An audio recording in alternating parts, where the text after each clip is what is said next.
really dive too much. He wasn't even overextending. He was providing all that shield and the damage for the team.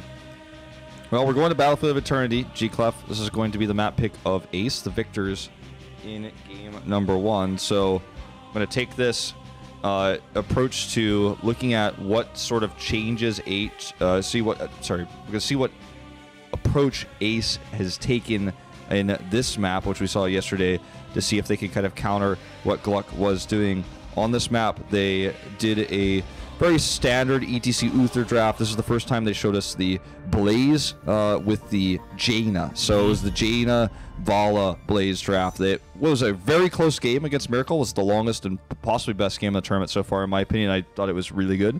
But let's see what they want to use this time, because I don't know if Ace is going to allow them to ETC. It was first banned last draft, and I think there's a high chance it's going to happen again. All eyes are on Milky Way. See him there on the camera shot. The matchup between him and Gaming was the most exciting factor of this best of 5, and already he is paled in comparison. Throwing that Hanzo for now, because I'm not too sure, and it's going to be the ETC again. He's just not going to play it today, man. The perfect solution. They can let that Genji open. Now they can take Uther. I think that's a losing card for GLuck. Yeah. Look at that pick. Oh, they get the Grey Material again. There was no question. No one was questioning those two picks. No, they were not. I mean, I could see the Uther with the Tyrael, or sorry, instead of the Tyrael, but they already did so well against Genji with the Tyrael last time. So if it's not broken, why try to fix it? You've basically figured out how to deal with this burst damage. Overlord played Junkrat because he wanted the extra CC. It's one of his favorite heroes, and he made a huge impact with it yesterday. It was even the dubbed MVP, even though you and I both agree that we thought Milky Way was more deserving. But maybe now we see why. You know, Milky Way has shown that his ETC, when banned away, he struggles a little bit. Yep, I think that's going to be the change coming in. They're picking up Stukov here, as that was the problem they thought from Ace, because they don't want to really ban it out. They want to take it instead. I think that's a good change going into game number 2. I think that can be a good solution, but doesn't really pair up with what they have, though. Yeah. With Genji, it's not the best pair of a support to go with. The thing is, like, Genji needs protection of some kind. We've always talked about this. This is like one of the most simple and obvious tenets of Genji play forever, is if you have a Divine Shield for him, he can do infinity damage because he's not tethered by any rules. He just simply flies around and does damage. Stukov doesn't really allow that. Stukov works well with the Nubarak. He works well with other types of heavy melees, like a melee top laner, for example, like the Dahaka or the Sonya, these types of tanky top laners that are very melee, very aggressive. Stukov works well with those heroes. Leoric as well, which will be banned away here. But he does not empower Genji, because he cannot add any extra layer of protection. Also willing to ban Uther here, as that's kind of questioning, because Rehgar is open. And he's so good. Rehgar's so good in this situation, and KCB is willing to take Rehgar over Uther anytime. Yeah. I think GLuck literally used all their power playing the best of 5 last night, and they didn't really have the chance to do their homework for today. They were playing the match number 2 yesterday, and they're playing match number 1 tonight. Yeah, I mean, they definitely put a lot more preparation into the series yesterday, because it was supposed to be the harder one, right? But you could make the same argument for Ace. They played against KSP Black yesterday, so both of these teams have double headers this weekend, so both had the same amount of time, given you give or take a few hours to prepare for this match today. And it just feels like Ace has identified, as we identified yesterday, that if you remove the ETC from Milky Way, the team definitely doesn't seem as frightening. There's the Rehgar. Obviously, it doesn't pair as well with Malthael, but they banned the Leoric. They want to have a good top lane matchup here. Have Rehgar to burst heal either the Tyrael or the Greymane, whichever fits. Yeah, it doesn't matter. Works well with both. You don't need if you have the Sanctification, you don't need Ancestral. You don't need to Ancestral both, and you have Tyrael in your hand. If GLuck does not ban Tyrael or take it away from Ace's hands by Thrall, Smorg is here in Battlefield of Eternity, boys. When was the last time we saw Thrall in Well, we Korea? saw Thrall a little bit last year, like maybe 4 times, I think, throughout the entire year. And almost every time it was against a Sonya to win the solo lane matchup, and that was the beginning of the year when Sonya was still meta, and then it was against Malthael at the end of the year when we saw it when other strong matchups were banned away, or other less bad matchups, I guess I should say. So the Thrall is not a shock here. He obviously has a lot of range poke, and if he can hit his Spirit Wolves correctly on Malthael, he should be able to eventually trade okay. Will he win against Malthael? No, but he's going to do all right. He's not going to get bullied like a Sonya will or Tahaka will. Should theoretically do all right. Now, what he offers in team fights too is really interesting because he could either Earthquake if he wants to win the longer fight using. It's 120% sundering here. As Greymane Marta, they want to come in, and you just split that apart, and then you get that stun onto them. I think there's an argument for that, and especially if you can time it perfectly to interrupt Malthael's Tormented Souls or Tyrael's Sanctification, you can ruin the comp, split them in half, and destroy them. Yeah, I mean, add that with Wave of Force, and you've got tons of disruption. But at the same time, Earthquake is really powerful against Tyrael too. You bait out the Sank, then you drop the Earthquake. You kind of back away from the fight. You fight the slower fight where you have the better healing. Rhaegar's healing is not... it's much more sustained than Uther's is, if you make a comparison to the previous set. But when you have the Stukov healing, it's just so incredibly good when you have a sustainable top laner like Thrall who can keep himself alive. You've got Stukov healing. Once the Sank fades away, you've slowed down these melee heroes like the Greymane. The Malthael who's struggling to get into position to actually hit his ability to jump behind and things like that. And look at this. We have Brightwing Ace. When they usually had double support, it was with Tassadar. And Tassadar, I think, still The battle begins in 10 has a 0% win rate in Korea. Yes, Yeah. I do believe so, along with Lucio. And this is their first time actually having a global for the team, too. So this is going to be an off the team color. Maybe they're trying something new here along with Rhaegar. I'm curious to see if Brightwing will end up clashing against Thrall. Oh, look at that painful stat. Yeah, that's rough for both these guys. At least one of the team will be escaping that 0% after this game. That's certainly true. I wonder if Brightwing will end up switching places with Malthael at any moment in time because she simply can. Notice where Brightwing is right now. They're going against Hiding. that Genji strat from last night. Yeah. But hiding as well, to a certain extent, you know, could go ahead and port in at any time, and could have also gone up top to make Thrall's life even worse. You know, so protecting the well, being safe, and then heading down here now to the bot lane. You can look at the matchup in the top lane, or you can watch it in the first-person views, and you'll see that it's pretty even. It's still a winning matchup for Malthael, assuming both players play correctly. Follow-up silence here is pretty good, leaving getting that damage done. But in these fights, I feel like Ace has the better fights pre-10, but GLuck has the better fights post-10 because of Thrall's impact he's going to make, and Li Ming's Wave of Force. That's going to really hurt how Ace wants to team fight. Even though Ace will have Sank post-10, the comp of GLuck is designed to interrupt it with either Sundering like you were talking about, or the Earthquake. Like, both are pretty good. As you can see, actually, Thrall is winning this matchup against Rush up here, bullying him away from the minions, in fact. This is pretty rare circumstance. This was not what happened when we saw the matchup last year. Maybe he's just not used to this matchup. We have not... I personally have not seen Thrall, even in Quick Match or Hero League, for a long time.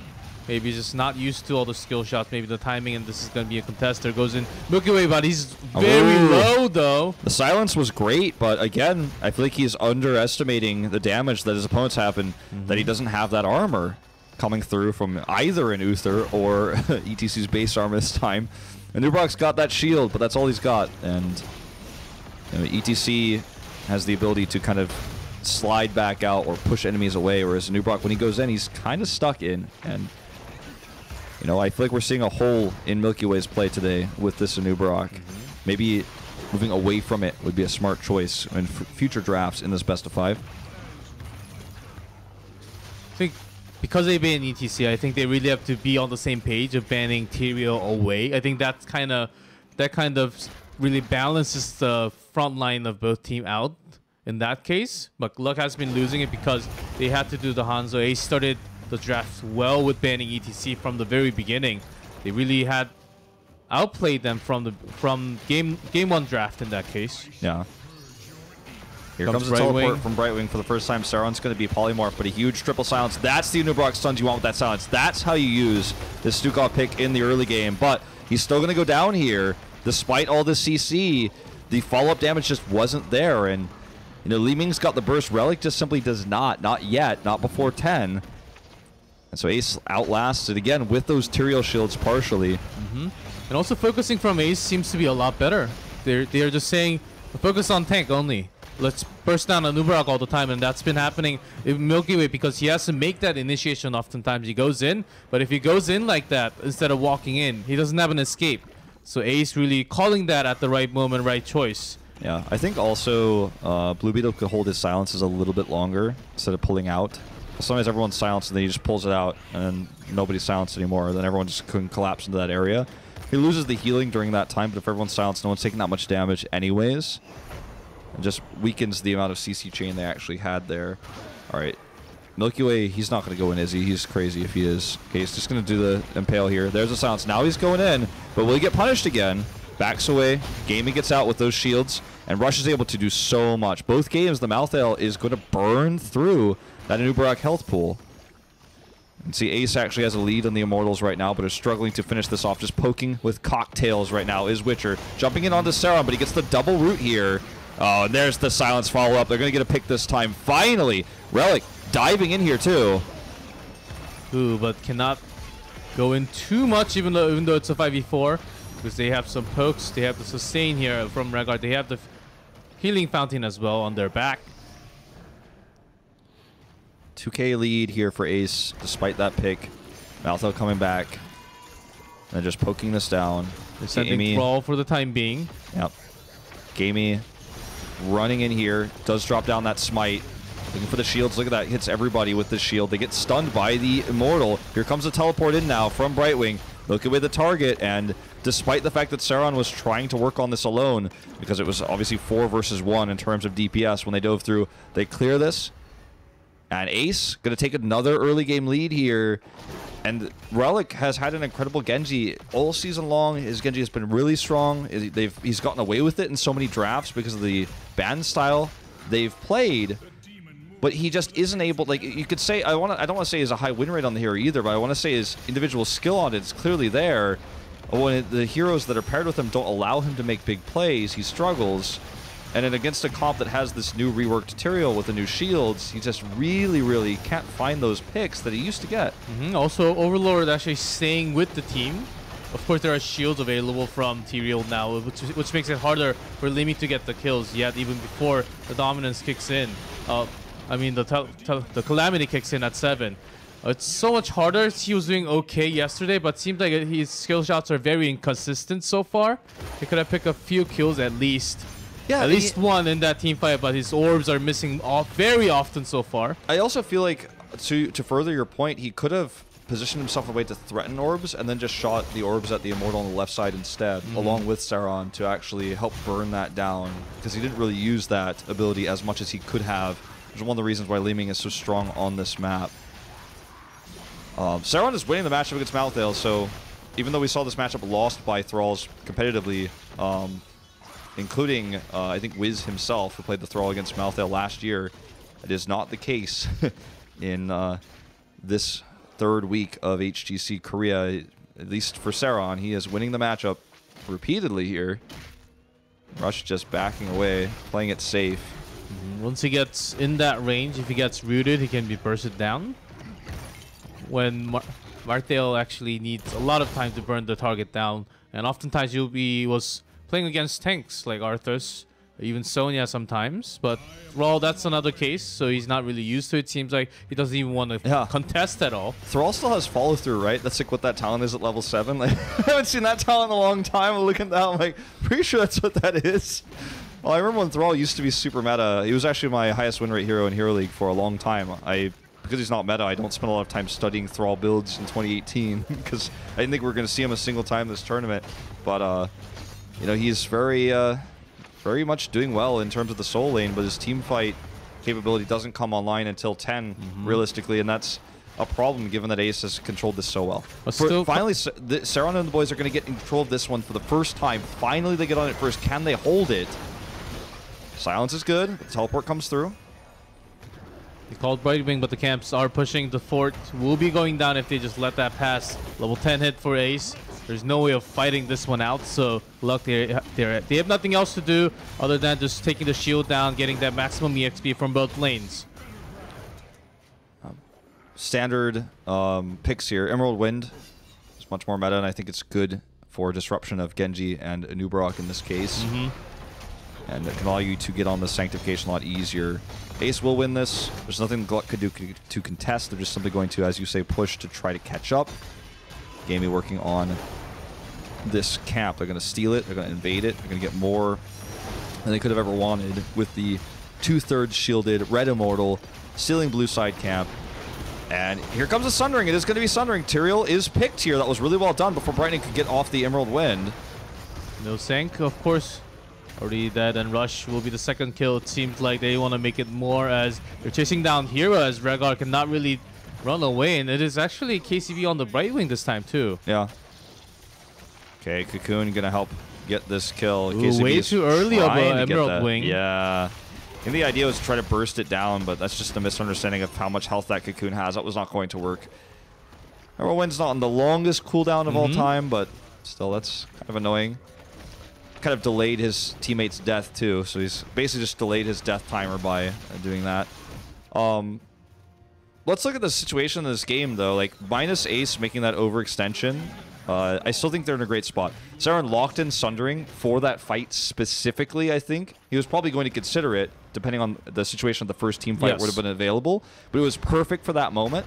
Let's watch and see if it still continues to get value this game, or if he's going to wonder, should I have locked that in? Would Earthquake have been a better choice? Because, again, this is such a rare scenario to see Thrall against a comp like this. I want to see how well the Sundering actually operates in a regular, normal team fight. It's been a long time, Wolf, since we saw Thrall picked in Korea, especially. That massive shove from Blue Beetle should also help them to have a 4v5 team fight for some time at least. If that silence lands on a 4v5 and provide extra or less damage for Milky Way, so he can actually survive now.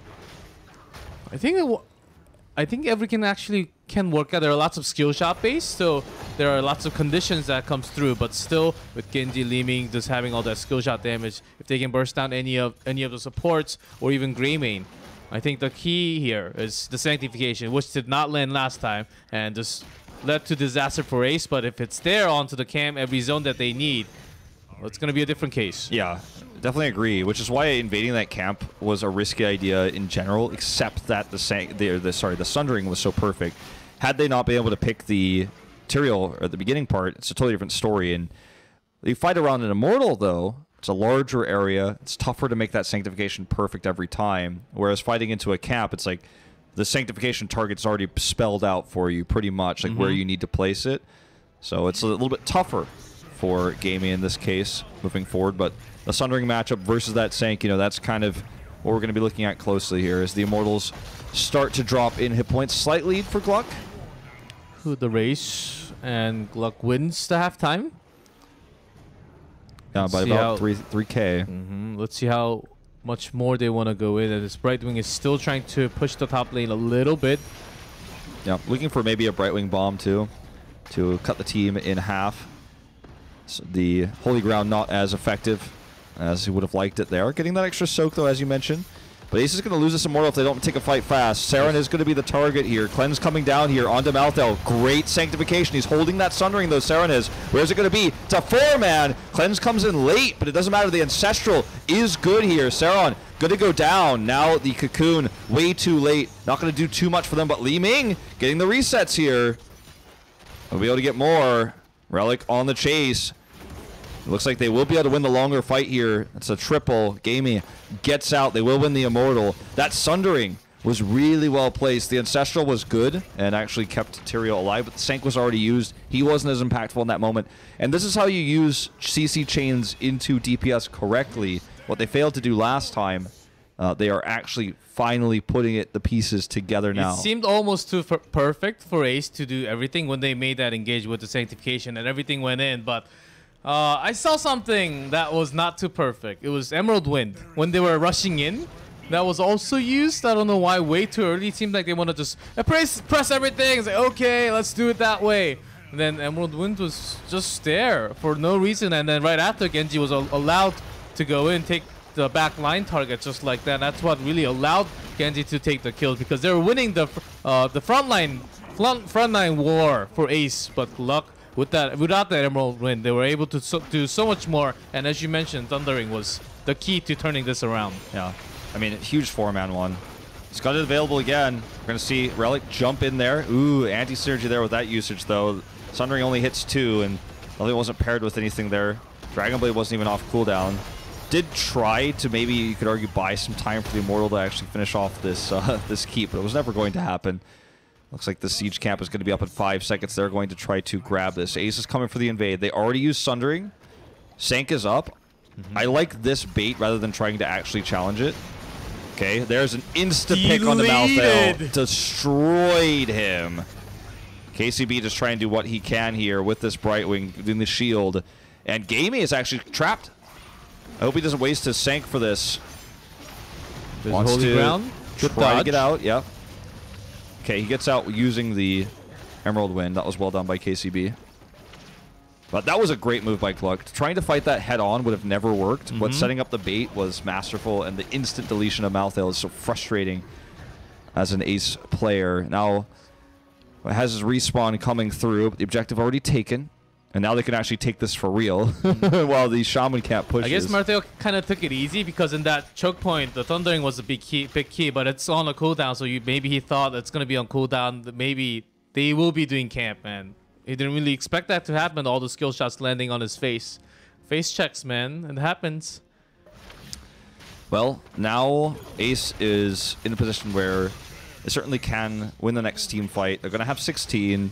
It was frustrating that they lost so much keep health from the last Immortal. They lost Malthael, but they kept the keeps alive.